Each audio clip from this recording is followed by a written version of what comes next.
Hi friends, hi అందరికీ. ఇదేంటా అని చూస్తున్నారా? కట్టె పొంగలి అండి. పెసరపప్పుతో చేస్తారు నెల్లూరు సైడు కట్టె పొంగలి. ఇందులో ఏమేమి వేసి చేస్తారో, ఇది నిమ్మకాయ చట్నీ, రెండు కాంబినేషన్ తోటి మనం చూద్దాం రండి. ముందుగా గ్లాస్ పెసరపప్పు, గ్లాస్ బియ్యం సమానంగా తీసుకోవాలి. అలాగే ఉల్లిపాయలు, టమాటా, పచ్చిమిర్చి, మిరియాలు కంపల్సరీగా వేసుకోవాలండి. మిరియాలు అయితే అస్సలు బాగోదు. అల్లం కూడా కంపల్సరీగా ఉండాలి. ఎండుమిర్చి, తాలింపులు, కరివేపాకు, క్యారెట్, జీడిపప్పు, నెయ్యి కూడా ఉండాలి. నెయ్యి ఉంటేనే టేస్ట్గా ఉంటుంది. ముందుగా మనం తాలింపు పెట్టుకుందాం. తాలింపులో కొంచెం నెయ్యి కూడా వేసుకోవాలి. నెయ్యి వేసుకుంటేనే దీనికి కట్టె పొంగలి బాగుంటుంది. ఈ రెసిపీ పేరు వచ్చి కట్టె పొంగలి. ఇది నెల్లూరు వైపు బాగా ఫేమస్ అండి. ఇలా పెసరపప్పుని, బియ్యాన్ని మనం నానపెట్టుకోవాలి చిన్న కుక్కర్లో. అందులో ముందుగా మీకు చూపించిన టమాటాలు, ఉల్లిపాయ అన్నీ వేసేసేయాలి. ఇది ఒక ప్రాసెస్. కొంచెం వాటర్ ఎక్కువే వేసుకోండి, కొంచెం మెత్తగా ఉడకాలి ఇది. అప్పుడే బాగుంటుంది తినటానికి కూడా. ఈ లోపల మనం తాలింపు రెడీ చేసుకుందాం. ముందుగా చూపించాను కదా, అల్లంతో సహా అందులో వేసేయాలి. మీకు చూపించినట్టు జీడిపప్పు అన్నీ వేయాలి. క్యారెట్ కూడా వేసుకుంటే బాగుంటుంది.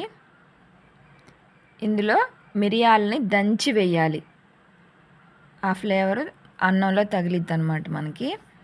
అలాగే సాల్ట్ కూడా వేసేసేయాలి. తగినంత ఉప్పు కూడా వేసుకోవాలి. వేసుకుంటే కొంచెం పసుపు వేసుకోండి ఇష్టమైతే, లేదంటే తీసేయచ్చు. తర్వాత మీకు తాలింపు చూపించాను కదా, ఈ తాలింపుని అందులో వేసేసుకోవాలి మనం. ఇప్పుడు మీకు ముందుగా పెసరపప్పు, బియ్యం చూపించాను కదా, అందులో వేసేసుకొని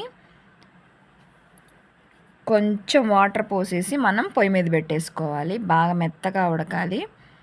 ఉడికితేనే బాగుంటుంది. ఇలా ఒకసారి కలుపుకొని మనం పొయ్యి మీద పెట్టేసుకుందాం. ఒక 4 విజిల్లు పెట్టుకోండి, ఎందుకంటే కొంచెం వాటర్ ఎక్కువ వేస్తాం కదా.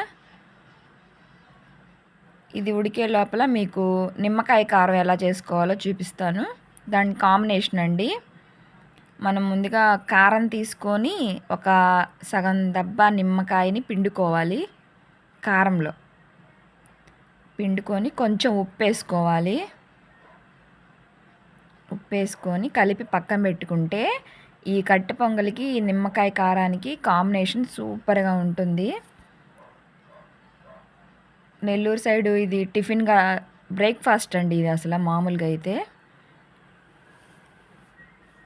మేమైతే లంచ్లో కూడా ఒక్కొక్కసారి ప్రిపరేషన్ చేసుకుంటాం. ఇప్పుడు మనం విజిల్స్ అయిపోయినాయి. మూత తీసి చూద్దాం. చూసారా, గుమ్మగుమ్మలాడిపోతుంది. ఇందులో పైన మనం కొంచెం నెయ్యి వేసుకుందాం. ఇప్పుడే వేడి మీద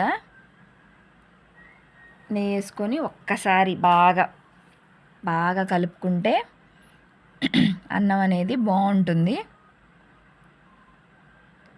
ఎక్కువైనా వేసుకోవచ్చు, ఎవరిష్టం వాళ్ళది.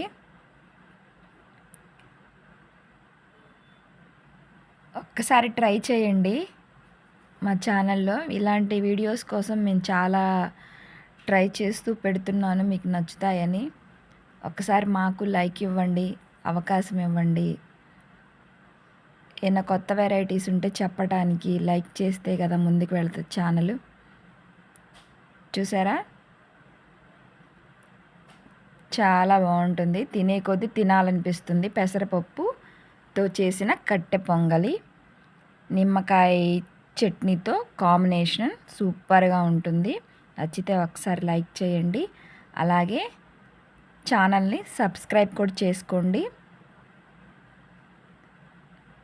నాకైతే మీకు చెప్తుంటేనే నోరూరిపోతుంది. Thank you.